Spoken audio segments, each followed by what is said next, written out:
Now in the U.S., the Democrats appear to be gaining momentum. Since Trump took office, the party has flipped 30 Republican-held seats in state legislatures across the country, the latest two being in Florida's Tampa and the president's Mar-a-Lago home district. As both parties gear up for the midterm elections later this year, do these recent victories signal a shift in the deep red state's political dynamics? Analyst Susan ManManus has been keeping a close eye on this, and she joins Michel Martin in this discussion. Thanks, Bianna. Professor Susan ManManus, thank you so much for joining us. Nice to be here. Thank you for asking. So let me start with the headline. Democrats flipped a Republican-held state house seat in Florida in a district that includes Mar-a-Lago, where President Trump has his estate, his vacation home. It's a place that he carried by about 11 points just in 2024. How big of a surprise was this? Very much of a surprise, actually, and you have to be careful about taking those numbers from 2024.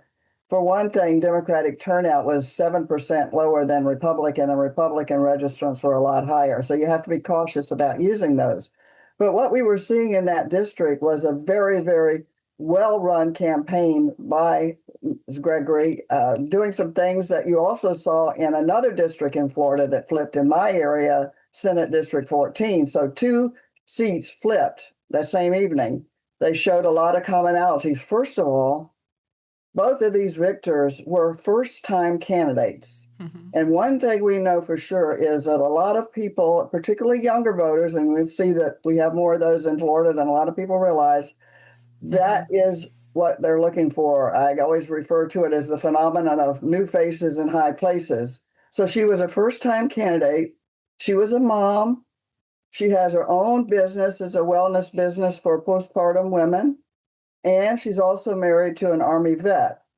So there were a lot of things that were different about her, and her whole campaign was different, and the same kind of differentials would apply to the flip in the Tampa area. So was the same thing true in that state Senate seat? As you just mentioned, they narrowly flipped. There was a GOP-held state Senate seat in the Tampa area. It was the same factors at play there too? New candidates who ran good campaigns? Right. And they were able to turn out the voters, and that was critical. That was the missing element in the 2024 race. It was very bad for Florida Democrats. But this time out, these fresh faces, new approaches to campaigning, they relied much more heavily on local kinds of contacts. The Democratic Party in Florida is divided into a bunch of different caucuses, and each of those caucuses has their own list of members, and so they were able to micro-target to groups that people were familiar with the leaders of and really urged turnout. That was very, very successful. So obviously the Florida GOP is downplaying these. They say special elections are different. They're special. But let's sort of look at it more broadly. I mean, okay, so yes, Emily Gregory for the state house seat in Palm Beach County. Brian Nathan, we just talked about the state Senate seat. But there's also in Boca Raton, Andy Thompson won there. Eileen Higgins won from Miami mayor. That was in December of 2025. Ken Welch for St. Petersburg mayor, November of 2021. Is there a broader trend here that is worth looking at? It's certainly worth looking at and looking ahead to the next November's elections, because the thing that was most monumental about each of these cases was they used a model for turnout that had been missing from a lot of Democratic races in the past. And I think that's very, very important. But there's one other element that we haven't talked about that worked here and has been a point of division among Democrats nationally. But what you saw with both of the winning candidates in Florida, they did not use the bash Trump approach. They focused explicitly on the number one concern of Floridians. Every poll is showing this, some aspect of affordability. But they also avoided that broad term of affordability and used specific terms for affordability that were more relatable.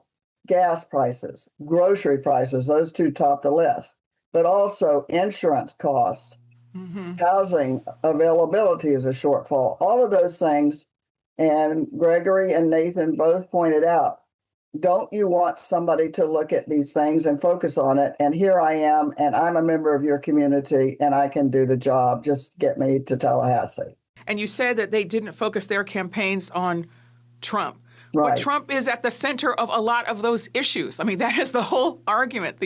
Part of the argument here is that gas prices are high in part because of a war that President Trump decided to start. The tariffs, which have had an impact on prices, these are related to President Trump. So I guess I'm trying to figure out how they threaded the needle. I mean, these were policy choices made by this president. Well, these were state legislative contests, and when people were trying to run to gain seats in Tallahassee, and most Democrats, for example, and Republicans know exactly what Trump stands are on all of these issues that you mentioned. So surely for some voters, Trump was part of the equation for turning out to vote. But I think what people miss in this is that Gregory and Nathan were able to articulate in layperson's terms exactly what was affecting their personal lives.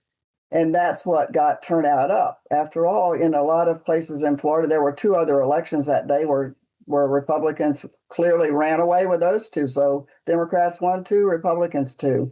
But in these competitive urban districts, one of the focus points for Florida Democrats was to try to reel back in some of the working class voters who switched to Trump last time. But this time were drawn to, because it was more localized in how the whole race was run, switched back to Democrats. And there was any mention of Trump because everyone knows everything about Trump and how it affects them. So that wasn't going to pull people in one direction or another, in my judgment. Let me just ask one other question about sort of demographics. Sometimes when people see a flip, they say it's one of 3 things. Existing voters, consistent voters change their minds, or voters who didn't come out did come, or new people moved. There's the demographics of the district changed. Of those 3 things, what was the predominant factor? I think you can't really separate them, but let me talk about the change in demographics of Florida. This is very important because these are large media markets and they have very diverse electorates. But we have seen 2 changes that most people don't realize about Florida, and that is a huge generational change.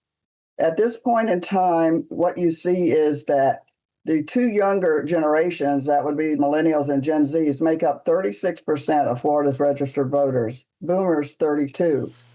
The younger vote has become much more preeminent. And the younger vote, a higher share of that are people who don't vote on party. They're registered as no party affiliation. It's the fastest growing group in Florida.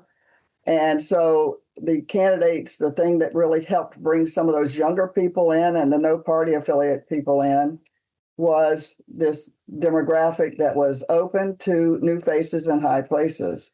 So generational shifts are there. No longer is Florida an elderly state. I mean, it's still posited that way, and everybody looks at the older person's vote. But the key in Florida winning anymore has got to be the younger vote. And if you take the 3 youngest generations, it's 60% of Florida's registered voters. So generational shifts were very important. And in these areas where a lot of young people have moved and work and are struggling financially and whatever, the idea of somebody talking about affordability drew them to the polls. So you have a lot of what we suspect were first-time voters among that younger group. I think that was a huge part. The second really big change has been in the racial and ethnic composition of Florida. And that has become much more diverse. And now well over a third of our registered voters are persons of color, Hispanics being the larger group, followed by Blacks and then Asians. But even within those groups, there are massive splits depending upon heritage and country of origin. So we are a very diverse state. People don't realize it. People move in here. We're still a high growth state. And what you see in a lot of places are new people voting. I taught Florida politics for years. I used to tell my students, don't take data from 2 years prior and try to run with it this election because you could easily make a mistake. That's so interesting. Tell me more, because people often think about Florida in those broad strokes that you just mentioned. They think elderly voters, older voters, snowbirds, people going to retire, not interested in the schools, have already got a lot of money. And of course, they think about the Latino vote broadly defined. And as you point out, that Latino vote means lots of different things. I know that there was a large move of people from, say, Puerto Rico after the devastating hurricane some sort of 10 years ago. People think about the Cuban American vote as being sort of dominant. I guess, is that still the case? No, it's not. In fact, the Cuban vote is not the largest proportion anymore like it used to be, and it's also spread out. Keep in mind, we have sizable country of origin groups: Venezuelans, Colombians, Nicaraguans, El Salvador, a lot of other places. But the bottom line is that those groups don't vote alike. And for example, the Cuban vote is still pretty solidly Republican. But what you see, the Latino vote can be very split, because what you see, the Puerto Rican and Mexican heritage groups are much more likely to vote Democrat. You also have diversity within Florida's Black population, particularly in South Florida. You have huge influxes of people from Haiti and Jamaica and other of those countries, Caribbean countries. So to the point of now, a lot of South Florida politics often pits American-born Blacks and their priorities and issues versus the Caribbean Blacks who have become involved in politics as well.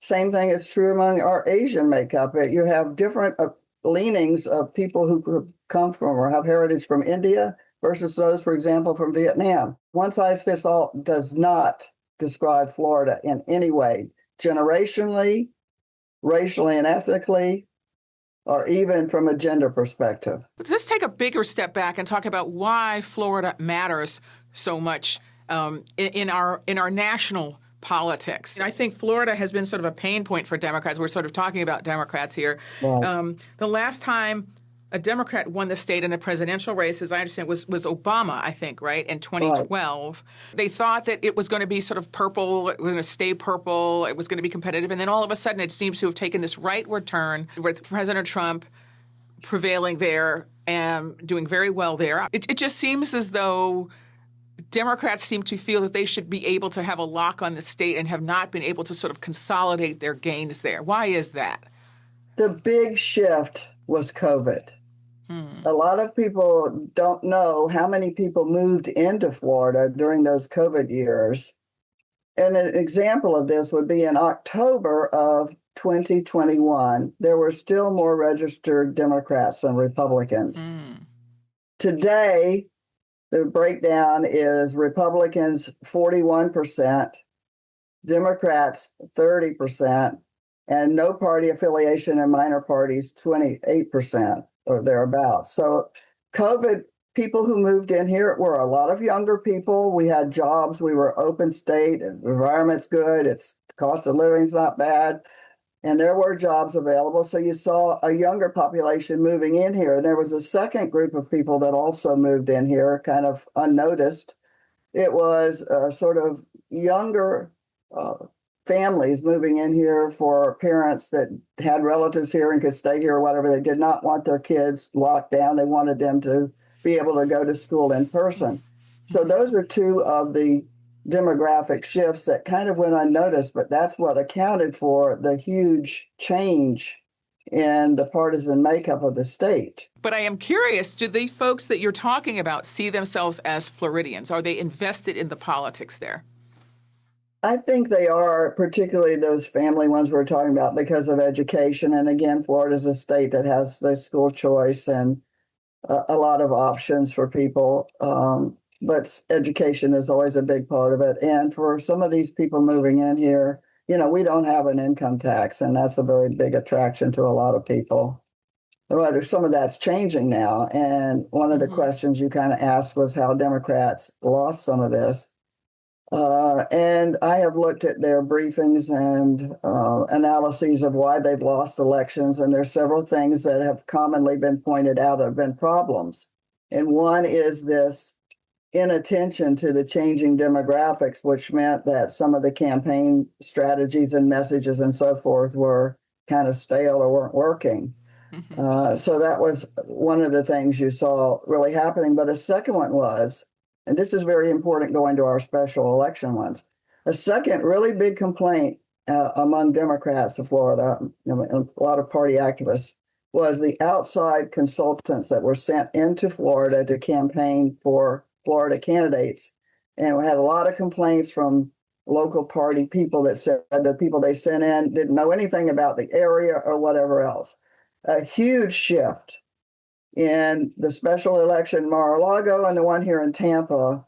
You saw a totally different approach, localized approach, local experts instead of outside experts. What improved them for Democrats? Two things. First of all, their messaging was better targeted and hitting the right people. So their messaging, plus the second one, a big one, they understood the means of communicating with people. A lot of the Democrats in these races didn't have beaucoup of money, had less than Republicans actually, but they were able to offset that by using social media to their advantage, using a lot of these influencer groups with local. Everything is the word local. So before we let you go, I mean, you've given us a lot to think about. When you take a step back and you look at all of this together, are these Democratic wins sort of early warning signs for Republicans heading into the midterms? Are they just a temporary blip in a state that still leans red, as it were? What do you think? It really looks a lot like the fact that this is going to be a first step forward. There's no one looking at all of this that's projecting that overnight Florida will turn blue. I don't think that's the argument. Some people miss a point that to gain back, you have to sometimes do it gradually. And I think that's part of the plan. And so that possibility is there. But on the other hand, Republicans really have to seriously look at the turnout in this whole arena, this last election cycle, because what has happened in Florida and happened across the country is that we've seen the parties sort of switch. So now the Republicans in Florida look more like the working class. Democrats look more like the, better educated, particularly among the women, elites and so forth. And obviously then we also know historically that working class individuals don't tend to vote in midterms. They vote in presidential. And they just saw that they spent a lot of money on both of the races they lost. They're going to have to go back and carefully look at better micro-targeting and a better model for turnout. I will say one other thing that's been called to my attention by a Democrat, and that is that there's a danger of looking at what happened in these two special elections as a broader issue, because the people who were heavily involved in large part were activists. And is the general electorate in the general election going to be broader than that? It's one of those unanswered questions. I think the big thing you can take away from this, these elections were a shot in the arm for Florida Democrats and a wake-up call for Florida Republicans. Susan ManManus, thank you so much for talking with us. Thank you.